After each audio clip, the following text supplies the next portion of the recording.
नमस्कार, मैं हूं आपके साथ मयंक मिश्रा। देखिए, दिल्ली में रहस्यमय बुखार ने लोगों की चिंता बढ़ा दी है। दिल्ली में इन दिनों स्वाइन फ्लू यानी इन्फ्लुएंजा H1N1 के बढ़ते मामलों ने लोगों को चिंता में डाल दिया है। राजधानी दिल्ली में ही इस साल अब तक 1777 केस सामने आ चुके हैं। एक साल के अंदर जो है, ये पिछला एक साल है, 1777 केस सामने आ चुके हैं। स्वास्थ्य विभाग के मुताबिक दिल्ली में इस साल अब तक H1N1 यानी स्वाइन फ्लू के 1777 मामले सामने आ चुके हैं। इसके मुकाबले 2025 में 229, 2024 में 3051 और 2023 में 209 मामले दर्ज किए गए थे। यानी देखिए, 2024 में एक बार मामले हाई हुए थे और उसके बाद फिर जो है अब एक बार फिर लगातार इनकी संख्या 2025 के मुकाबले 2026 में काफ़ी ज़्यादा बढ़ गई है। आंकड़ों से साफ है कि स्वाइन फ्लू के मामले साल दर साल काफ़ी उतार चढ़ाव भरे रहे हैं। कभी ज़्यादा केस आए, कभी कम केस आए। हालांकि स्वास्थ्य विभाग के अधिकारियों का कहना है कि घबराने की ज़रूरत नहीं है, लेकिन सावधानी और ज़रूरी बचाव उपाय अपनाना महत्वपूर्ण है। अब देखिए, इसमें जो सिम्टम्स आ रहे हैं, डॉक्टरों के मुताबिक इस मौसम में कई मरीजों में लंबे समय तक रहने वाली खांसी और तेज बुखार देखने को मिल रहा है। वायु प्रदूषण के कारण फेफड़ों में होने वाली सूजन से भी कई मरीजों में जो है खांसी और सांस से जुड़ी परेशानियां जो है वो देखने को मिल रही है।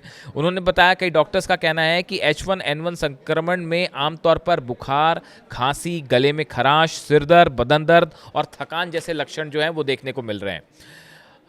डॉक्टर्स ने ये एडवाइस किया है कि इससे बचने के लिए नियमित तौर पर हाथों की सफाई की जानी चाहिए। अगर आप बीमार हैं तो आप आराम करें, बाहर ज़्यादा ना निकलें और ज़्यादा लोगों आपके कांटेक्ट में भी नहीं आने चाहिए। और इसके हिसाब से जो है आप वैक्सीनेशन भी करवा सकते हैं।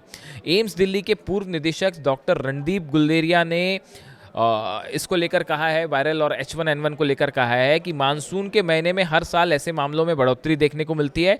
उनके मुताबिक अधिकांश मरीजों में यह बीमारी हल्की से मध्यम होती है और बुखार, खांसी, जुकाम और शरीर में दर्द जैसे लक्षण दिखाई देते हैं। आमतौर पर मरीज 5 से 7 दिनों में ठीक हो जाते हैं। हालांकि दूसरी बीमारियों से पीड़ित और हाई रिस्क समूह के कुछ मरीजों में गंभीर खतरा भी पैदा हो सकता है और आईसीयू में भर्ती की ज़रूरत भी पड़ सकती है। यानी देखिए, जो H1N1 है, अगर कोई ज़्यादा उम्र का शख्स है या आप किसी बीमारी से पीड़ित हैं ऑलरेडी और उसके बाद आपको ऊपर से ये H1N1 हो जाता है, स्वाइन फ्लू हो जाए, तो फिर ये दिक्कत पैदा कर सकता है। बुखार काफ़ी तेज हो सकता है और फिर आपको हॉस्पिटल ले जाने की भी ज़रूरत हो सकती है। H1N1 मौसमी इन्फ्लुएंजा है जो एक व्यक्ति से दूसरे व्यक्ति में फैल जाता है। गौर करने वाली बात है कि एक शख्स से दूसरे फैलता है। बचाव के लिए नाक और मुंह को ढककर लगाना आप रखें कि अगर बाहर जा रहे हैं तो मास्क पहन के जाएं, आपके लिए बचाव होगा वो। और आप अपने हाथों को बार बार साबुन और पानी से धोते रहें, ताकि अगर आप किसी ऐसी चीज़ में वायरस से आप संपर्क में आए हैं तो अगर आप सोप से हाथ धोते हैं तो आप सुरक्षित रहेंगे। घरों में वेंटिलेशन का ध्यान रखें और साथ ही अगर टीकाकरण आपने फ्लू को लेकर कोई किया है तो उसको, अगर ना किया हो तो उसको करवा लें। तो इस तरह से देखिए, कई सारे केसेस दिल्ली में ऐसे सामने आ रहे हैं और जो इनकी संख्या तेज़ी से बढ़ रही है। आपने भी अक्सर नोट किया होगा कि बच्चों में, बुजुर्गों में, कई लोगों में इस तरह के केसेस हैं कि जिसमें बहुत तेज़ बुखार आ रहा है, 103, 104 तक फीवर आ जा रहा है, कई दिनों तक रुका हुआ है फीवर, सिम्टम्स नहीं जा रहे हैं, दवाई लेने के बाद भी ठीक नहीं हो रहे हैं। तो अगर ऐसे सिम्टम्स हैं आप में तो आप फ़ौरन डॉक्टर के पास जाएं और अपना प्रॉपर चेकअप करवाएं, टेस्ट करवाएं, डॉक्टर की सलाह से ही दवाइयाँ लें। दवाइयाँ अपने मन से नहीं लेनी चाहिए, ये भी बड़ा घातक साबित होता है। इसलिए कोई भी दवाई आप हमेशा डॉक्टर की सलाह से लें। और अगर इस तरह के सिम्टम्स आपको लगते हैं तो आप फ़ौरन डॉक्टर के पास जाएं, कंसल्ट करें, कहीं ये H1N1 तो नहीं है, स्वाइन फ्लू तो नहीं है। और इस दौरान इस बात का भी ध्यान रखें कि ज़्यादा लोग आपके संपर्क में ना आए।